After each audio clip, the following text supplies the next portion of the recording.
বিংশ শতাব্দীর অন্যতম শ্রেষ্ঠ চলচ্চিত্র পরিচালক বহুমাত্রিক শিল্পী সত্যজিৎ রায় জন্মগ্রহণ করেছিলেন ২রা মে কলকাতায় ১৯২১ সালে। সত্যজিৎ রায়ের জন্ম কলকাতাতে হলেও ওনার আদি পৈতৃক বাড়ি ছিল বাংলাদেশের কিশোরগঞ্জের কটিয়াদি উপজেলার মসুয়া গ্রামে। পৈতৃক বাড়িটি এখনো রয়েছে সেখানে। ওখানেই তার পিতামহ উপেন্দ্র কিশোর রায়চৌধুরী এবং তার বাবা সুকুমার রায়ের জন্ম হয়েছিল। সত্যজিৎ রায়ের মায়ের নাম ছিল সুপ্রভা দেবী। বিয়ের পরে তার নামের সাথে রায় যুক্ত হয়। সত্যজিৎ রায়ের যখন মাত্র ৩ বছর বয়স তখন তার বাবা সুকুমার রায়ের মৃত্যু ঘটে। বহু কষ্টে ওনার মা তাকে বড় করেছিলেন। সত্যজিৎ কলকাতার প্রেসিডেন্সি কলেজে এবং শান্তিনিকেতনে রবীন্দ্রনাথ ঠাকুর প্রতিষ্ঠিত বিশ্বভারতী বিশ্ববিদ্যালয় থেকে পড়াশোনা করেন। ১৯৪৯ সালে সত্যজিৎ তার দূর সম্পর্কের বহুদিনের বান্ধবী বিজয়া দাসকে বিয়ে করেছিলেন। তাদের ছেলের নাম সন্দীপ রায়, যিনি নিজেও একজন চলচ্চিত্র পরিচালক। সত্যজিৎ রায়ের কর্মজীবন একজন বাণিজ্যিক চিত্রকর হিসেবে শুরু হয়েছিল। প্রথমে কলকাতায় ফরাসি চলচ্চিত্র নির্মাতা জ রনোয়ারের সঙ্গে সাক্ষাৎ। এরপরে লন্ডন শহরে সফর করেন।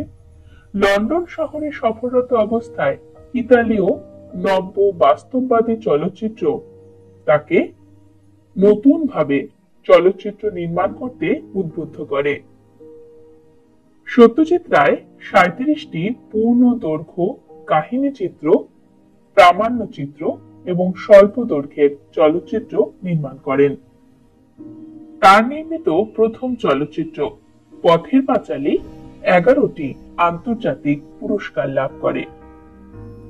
এর মধ্যে অন্যতম ১৯৫৬ সালে কান চলচ্চিত্র উৎসবে পাওয়া শ্রেষ্ঠ মানব দলিল পুরস্কার, বেস্ট হিউম্যান ডকুমেন্টারি পুরস্কার।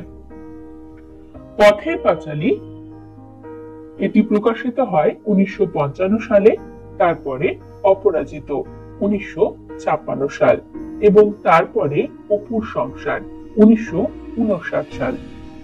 এই ৩টি চলচ্চিত্র একত্রে অপুত্রই নামে পরিচিত এবং এই চলচ্চিত্র ৩টি সত্যজিতের জীবনের শ্রেষ্ঠ কর্ম হিসেবে স্বীকৃত হয়েছে। চলচ্চিত্রের মাধ্যমে সত্যজিৎ রায় চিত্রনাট্য রচনা, চরিত্রায়ন, সঙ্গীত, স্বরলিপি রচনা, চিত্রগ্রহণ, শিল্প নির্দেশনা, সম্পাদনা, শিল্পী কুশলীদের নামের তালিকা এবং প্রচারণা পত্র নকশা করা সহ নানা রকমের কাজের সঙ্গে যুক্ত থাকতেন। চলচ্চিত্র নির্মাণের বাইরে তিনি কল্পকাহিনীর লেখক ছিলেন, ছিলেন প্রকাশক, চিত্রকর, গ্রাফিক নকশাবিদ এবং চলচ্চিত্রের সমালোচকও। বর্ণময় কর্মজীবনে সত্যজিৎ রায় বহু আন্তর্জাতিক পুরস্কার পেয়েছিলেন, যার মধ্যে অন্যতম বিখ্যাত ১৯৯২ সালে পাওয়া একাডেমি সম্মানসূচক পুরস্কার অস্কার, যা তার সমস্ত কর্মজীবনের স্বীকৃতি হিসেবে তাকে দেওয়া হয়েছিল। তিনি এছাড়াও ৩২টি জাতীয় চলচ্চিত্র পুরস্কার, একটি গোল্ডেন লায়ন এবং ২টি রৌপ্য ভাল্লুক লাভ করেছিলেন। সত্যজিৎ রায় বেশ কয়েকটি ছোট গল্প এবং উপন্যাসও রচনা করেছিলেন, যা শিশু এবং কিশোরদের কাছে খুবই জনপ্রিয়, বড়দের কাছে যদিও আকর্ষণীয়। কল্পবিজ্ঞানে তার নির্মিত জনপ্রিয় কাল্পনিক চরিত্র গোয়েন্দা ফেলুদা এবং প্রফেসর শঙ্কু। সত্যজিৎ রায় অক্সফোর্ড বিশ্ববিদ্যালয়ের সম্মানসূচক ডিগ্রিও লাভ করেন। ১৯৯২ সালে ভারত সরকার তাকে ভারতের সর্বোচ্চ বেসামরিক পুরস্কার ভারত রত্ন দ্বারা সম্মানিত করেন। সত্যজিৎ রায় পদ্মভূষণ সহ মর্যাদাপূর্ণ সব ভারতীয় পুরস্কার পেয়েছিলেন। 2004 সালে বিবিসির সর্বকালের সর্বশ্রেষ্ঠ বাঙালির তালিকায় সত্যজিৎ রায় ছিলেন 13তম স্থানে।